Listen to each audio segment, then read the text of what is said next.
Hi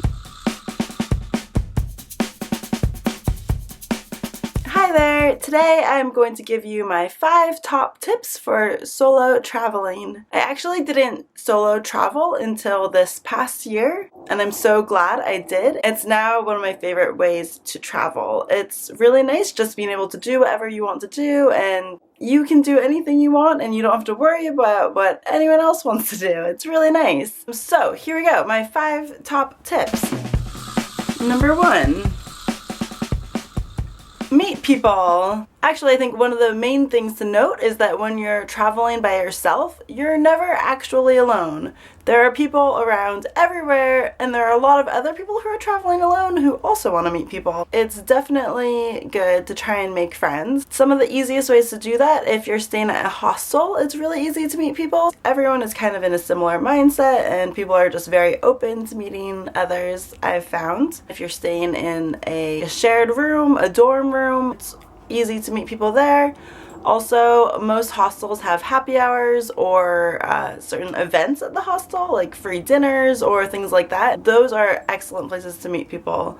Always go to the happy hour, or even if you don't drink, it's just where people are to meet them.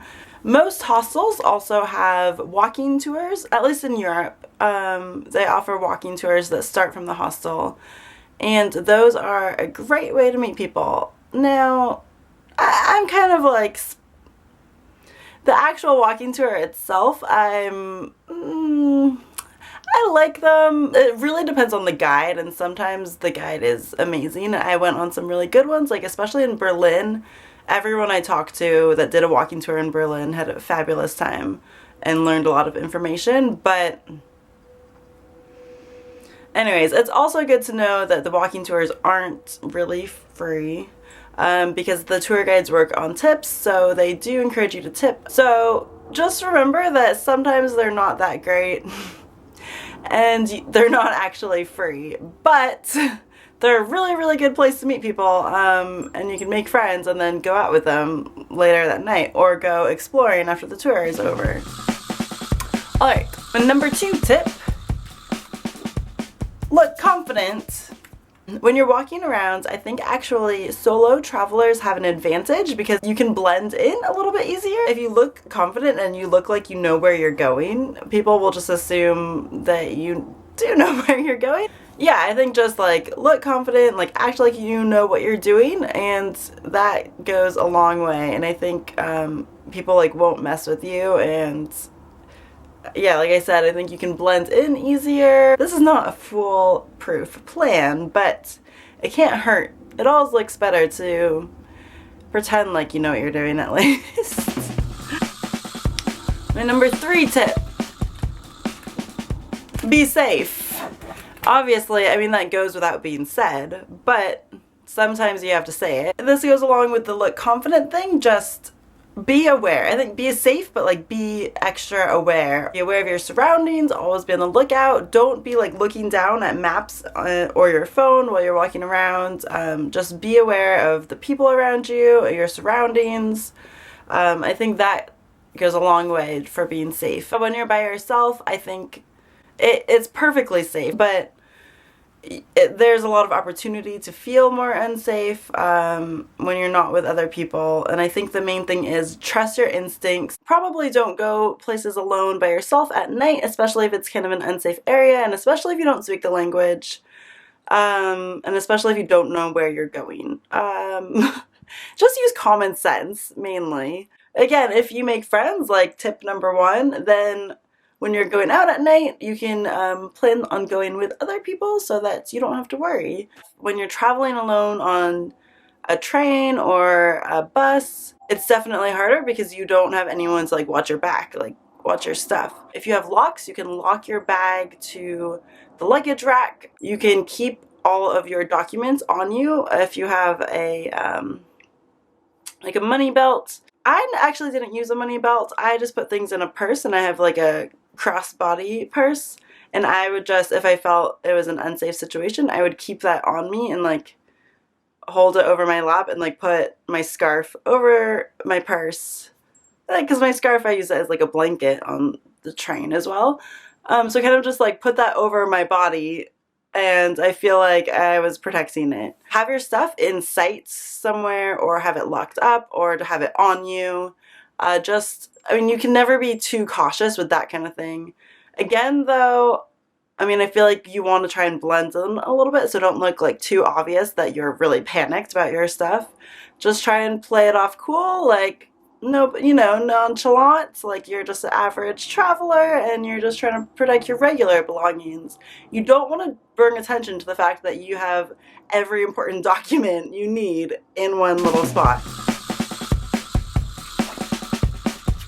Number 4, arrive in the daytime. That's actually one thing that I stuck to myself when I was traveling alone. Anytime I got to a new city, I made sure to arrive when it was still daylight. That way, when you're traveling from the bus station or the train station or the airport to your hostel or your hotel, it's still daylight and you don't have to feel so unsafe getting to where you're going. And so basically, when you're planning your bookings, look for things that arrive at the destination while it's still daylight.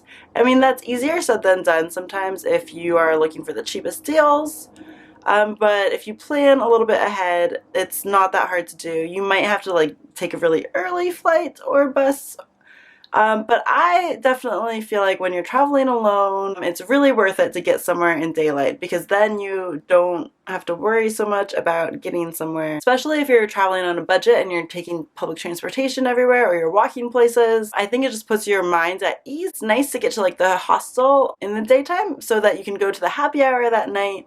And you can make friends at happy hour or at dinner. If you make friends that night, then you can plan on doing stuff with them the next day. If you're staying at hostels, it's nice to also like get your bed set up and everything like that, so you don't arrive in the middle of the night and have to wake everyone up. I mean, which, yeah, you can do too, but it's nicer. Anyways, I definitely just feel like when you're traveling alone, it's nicer to arrive somewhere in the afternoon or in the morning rather than at night.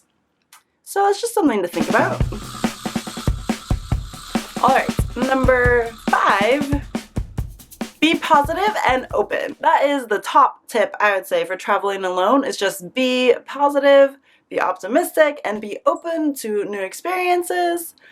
Just be open to meeting new people. Of course, use your intuition. Don't be open to everything that comes your way, but you know, take risks, like do things that you wouldn't do normally, you know, like if somebody invites you out to go see a museum together, why not? Like, you have nothing to lose. If you don't really end up liking that person, you can just leave them. Like, you don't have to stay with them. Yeah, and just be positive and you'll have a much better time. Like, trust me, like if you just try and be optimistic, see the glass half full, you'll have a much better time. I mean, we all know things happen, bad things happen, but just try and put a positive spin on everything you can. It's not always easy, but it's so worth it. If it's a trip you've saved up so long for, like, and you're traveling and you just want to have a good time, why would you spend all your time dwelling on bad things that have happened? Like, that's no fun at all. So those were my top 5 tips for traveling solo.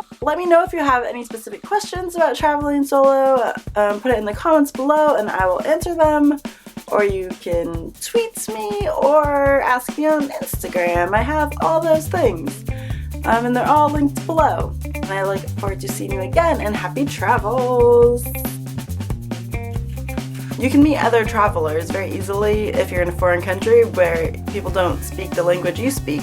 Just listen for other people who speak your language and try and make friends with them if they look like people you want to be friends with.